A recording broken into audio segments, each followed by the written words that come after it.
Hello guys, magandang gabi. So ito po yung kinuha ko kanina.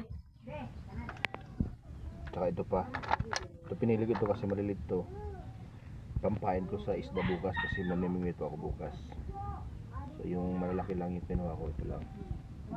So ito guys, ano sa palagay niyo ito? Ano pa sa inyo? Comment below yan guys. Masarap po ito. Super sarap po ito.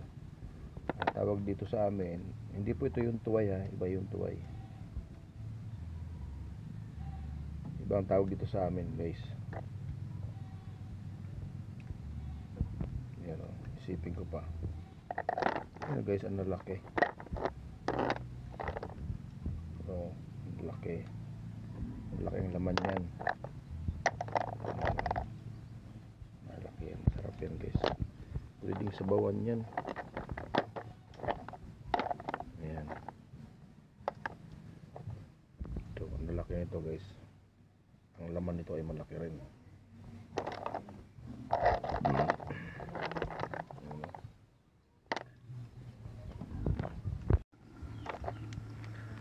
Ayan o. Ito nabasag ito kasi inano ko ng itak. Kasi malalim yung kanyang baon eh. Ayan o. Masarap to guys, sinasabawan to.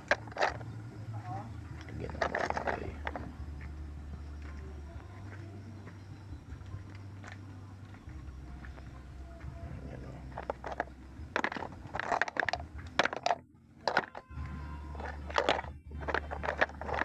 Ito yung mga malalaki na, ito yung matanda na ito kumbaga. Ayan o, ito guys, laki na.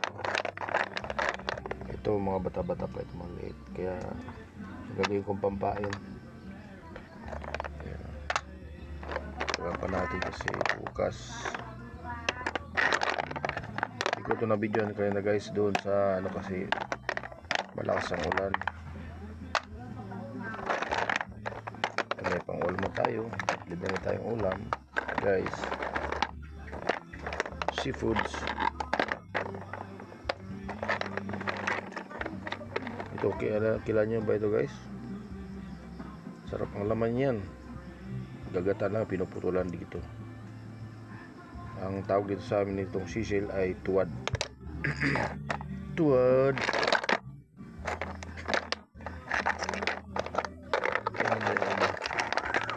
Ito, masarap ang laman yan eh, yung laman yan. Wow. Okay guys, thank you for watching. Bukas po yan yung ating papain sa isda. Ito naman, ulam ko ngayong gabi. Ayan guys, thank you for watching. Ayan, ito maliit pa ito. Ito, naalala ko na guys, ang tawag dito sa amin ito ay bakluay. Bakluay, ito guys, ito iba naman yung tuway. Kasi yung tuway nasa putikan yan, ito nasa mismong dagat ito. Sa buhangin nakalubog. Ayan, bakluay guys, ang pangalan ito sa amin.